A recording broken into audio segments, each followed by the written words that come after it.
Hello, how are you today?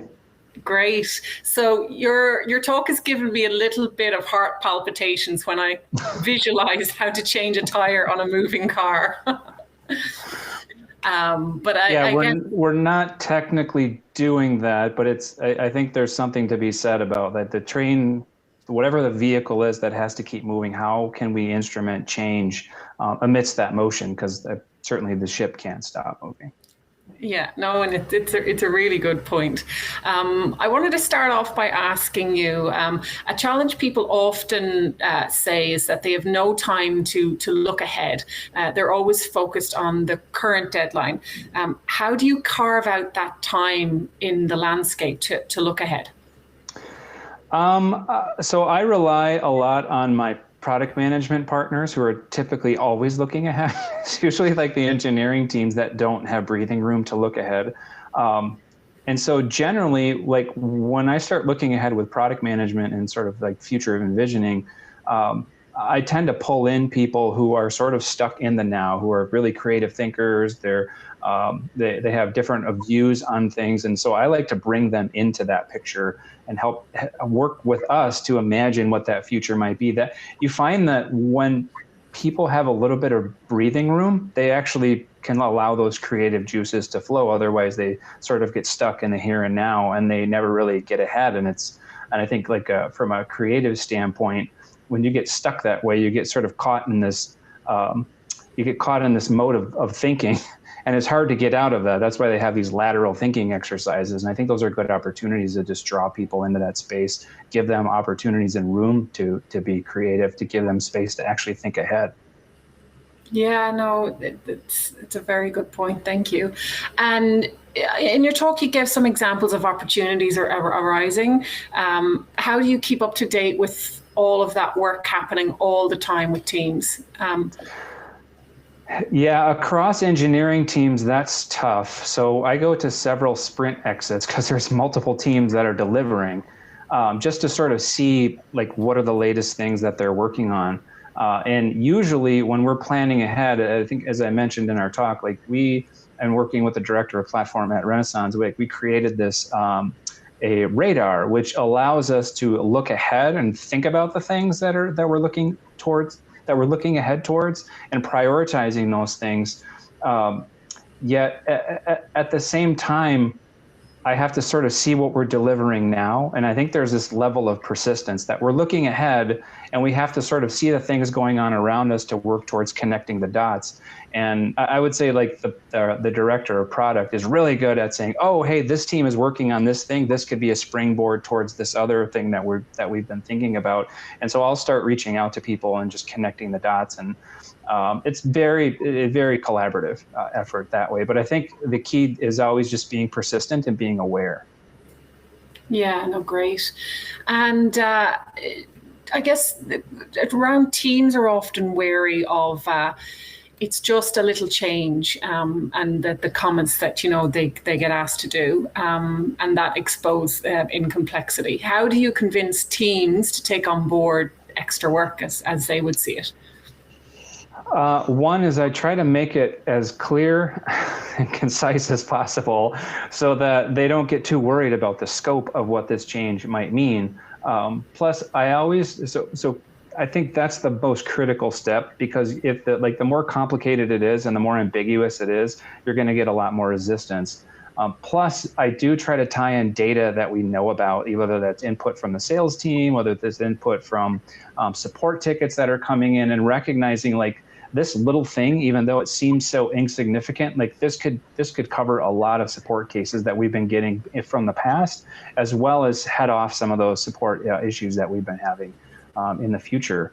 I think another way is just leaning into that team and again collaborating with them and say, hey, we're thinking about making this change. Talk to me a little bit about this area that you all are working in, so we can figure out how we can slice this and fit this kind of work in. Yeah, great. I love that. I have a question here from Rory. How do you schedule time with the team you've built? They've said they've worked in a place where every meeting needed a charge code. So when you're getting to that level of bureaucracy, I guess, how do you schedule time with that team? Yeah, that would be tough. I guess I guess the closest I've come to that is at Delta Airlines when there was many teams that were working on this giant initiative.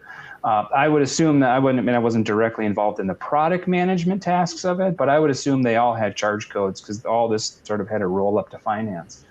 Um, we did still find ways that the team that I worked on was called a base team, and they essentially were a team that was focused on the core of what we were building out, and that accelerated and fed all the other teams that were doing all the specific product features that were going to be needed for the platform, and we were working on the core. But even when we were working on the core, we knew what needed to be done. And I think I mentioned this in my talk. We knew what needed to be done, but some of that stuff wasn't on the roadmap yet because they were still trying to prioritize it. But we knew what needed to be done as a team. And so we found ways to get together, think about the things we knew were going to be needed, even though they're not prioritized yet, and slowly start chipping away at those teams. And we got pretty creative at it, but I think there is this tendency in a culture to sort of be top down and feel like that you sort of control that, even though like there's a ton of risk in doing it that way, and you really have to find ways to empower your teams to think outside the box, but yet still sort of work within that structure. I think that's easier said for some companies than others, though. Yeah, no, absolutely. And I'm going to hold off on questions around. I have a few for you on empowering high performance teams, but we'll talk on that on the panel. Just around this in your talk, is there any advice for a team looking to get started? I mean, I guess maybe it might be a question of how I would define a team. I mean, to do what I was sort of pitching, and I guess I'll reference it from a platform radar, is like there needs to be someone who's thinking ahead, and it definitely needs to be cross-functional. Like even as a designer, we have to keep the vehicle moving, and so there's certain features that I have to work on where there's someone else who's always looking ahead, and we're feeding information back from one another. In fact, it's great that they could say, hey, this thing is going to be upon us soon, and we need to start thinking about it. Okay, go figure it out, and I'll start digging into it, and I'll report back. It's very collaborative that way. But then we also might, that person has a piece to the puzzle, and that person has a piece to the puzzle, and I may just find 5 minutes here and there just to. Yes, there's work that I have to do, but I mean, as Agile, if we're really claiming that we're Agile, like there's a percentage which is now, and there's a percentage which is future. And if we're not thinking of future, we're not really doing Agile because you're not really empowering teams to think ahead. And so I would say that it is get someone who's a visionary, but you have to be persistent in that and always looking ahead. But then you also have to be open to collaborating with people. I would say it's not a team that is defined by a cultural norm, right? It's a team that are a group of individuals, call them guerrilla technics or mercenaries if you want to, that want to solve problems and be creative about how they solve that. They might not actually do the work, but they have answers to some of the puzzles that we're going to have to work through.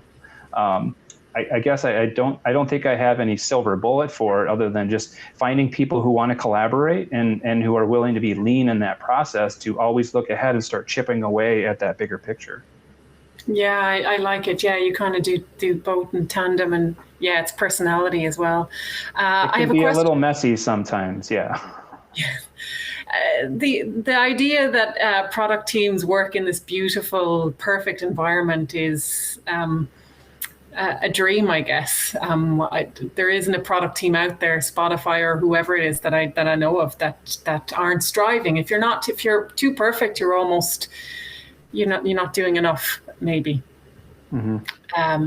So I have a question here from the audience. Any tips on developing a healthy relationship with developers as a designer? It's a very good question. So I'll say that one thing that has worked for me is, and I think this is, so the question is healthy relationships for developers as a designer. So I'm the kind of person who, like, I want to live what I believe, and so I'm gonna eat my own dog food. And so if I have to try to work in collaboration with developer, even teams that I'm just sort of placed into and I've never met this group of people before, like that could be tough sometimes, right? There's this whole new dynamic. And one of the ways that what I used to do is sort of shy away from it, and I learned that that's not successful. So that would be a tip. Don't shy away from people that you may find resistance with, but lean into them. And so some of the ways that I have found is just learning about the technology, right? If there's a constraint that they're facing, well, tell me about that constraint. Like, certainly it might be over my head when you start talking about the really deep APIs and database querying, but I need to be curious to know, like, what makes them tick? What are they passionate about? What are their strengths? Because I might find, and I have found, that there's really great partnerships in these people. And actually, this is a very creative person. They just need to be sort of pulled out into that creative space. So I, as a designer, I need to lean into those people. Another way that I've done that is I actually go sit with the team. I was at a company and we were at 2 different levels. So product management and design was on the 2nd floor, and the engineering team was all down on a lower level floor. And just that physical space created a barrier to collaboration. And so when I started recognizing that, and recognizing the more I leaned into the team to understand what they do and their strengths and their weaknesses, that I actually decided I'm going to sit with them. And I asked if they could set up a desk next to them. And I made a commitment to sit down. I mean, I needed to work with the product management team, but when they're working on like UI heavy sprints, I made it an action to sit there like at least 3 days a week and have conversations with these people, just physically put myself in their midst and learn from them. And then that's also a way that they can also learn from me, and it has just spawned a lot of great partnerships. Yeah, I love that. I'm going to follow up because I'd like to get Teresa's thoughts on physical space. I think that's an interesting one, so I'm going to hold off any comments on that.